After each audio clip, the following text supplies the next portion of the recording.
2 సంవత్సరాల తర్వాత కాశీ నుండి ఇంటికొచ్చిన భర్త తన భార్య ఒళ్ళో పాపను చూసి అనుమానం పడ్డం వల్ల పాపతో సహా శిలగా మారిపోయిన ఒక దేవత కథ ఇది. 400 ఏళ్ల క్రితం పెద్దమల్లమ్మ అనే ఊర్లో మాచేనమ్మ అనే అమ్మాయి ఉండేది. చిన్నప్పటి నుండి లక్ష్మీదేవి భక్తురాలు. ఈమె మనసులో ఏమి కోరుకుంటే జరిగిపోయేది. కొన్నాళ్లకి మాచేనమ్మకి పెళ్లయింది. ఆమె భర్త ఆశ్రమంలో గురువు గారి దగ్గర శిష్యుడిగా పనిచేసేవాడు. ఒకరోజు ఆ గురువు తన శిష్యులతో కలిసి కాశీ యాత్ర చేయడానికి బయలుదేరతాడు. మాచేనమ్మ భర్త, నేను కాశీ పుణ్యక్షేత్రానికి వెళ్లి వస్తాను, నువ్వు జాగ్రత్తగా ఉండని చెప్పి వెళ్తాడు. అప్పుడు మాచేనమ్మ 1 నెల గర్భిణి. ఈ విషయం తన భర్తకి చెప్పలేదు. 2 సంవత్సరాల తర్వాత కాశీ నుండి తిరిగి వచ్చిన భర్త తన భార్య ఒళ్ళు పాపను చూసి ఎవరి పాపని అడుగుతాడు. మన పాపే అని చెప్తుంది. ఆ మాటలు తన భర్తకి నమ్మబుద్ధి కాక మాచేనమ్మని తన తల్లి ఇంటి దగ్గర వదిలేద్దామని తీసుకెళ్తాడు. దారిలో ఆ పాప ఎలా పుట్టింది అని అడుగుతాడు. తన భర్త అనుమానిస్తున్నాడని గ్రహించి అది తట్టుకోలేని మాచేనమ్మ పంచభూతాల సాక్షిగా నన్ను భూదేవి ఐక్యం చేసుకోవాలని కోరుకుంటుంది. వెంటనే ఆ పాపతో పాటు భూమిలోకి ఐక్యమైపోతుంది. శిరస్సు దాకా భూమిలోకి వెళ్లిపోతుండగా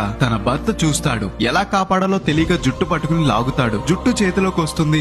ఆమె శిలలా మారిపోతుంది. భర్త భయపడి జుట్టు విసిరేసి పారిపోతాడు. జుట్టు పడిన చోట తరువాత ఒక పెద్ద చెట్టు మొలిచింది. అలా మాచేనమ్మ ఆ ఊరి దేవతగా మారి కోరిన కోరికలు తీర్చింది. మాచేనమ్మ కల్లోకి వచ్చి తనకి ఎండా వాన పడే విధంగా తాటాకు శిఖరం ఉండే గుడి నిర్మించమని కోరింది. అందుకే ఎక్కడ లేని విధంగా ఈ గుడి నిర్మాణం ఉంటుంది. మాచేనమ్మ పాపని ఎత్తుకుని శిలలా మారిపోయి భూమిలో ఐక్యమైన విగ్రహం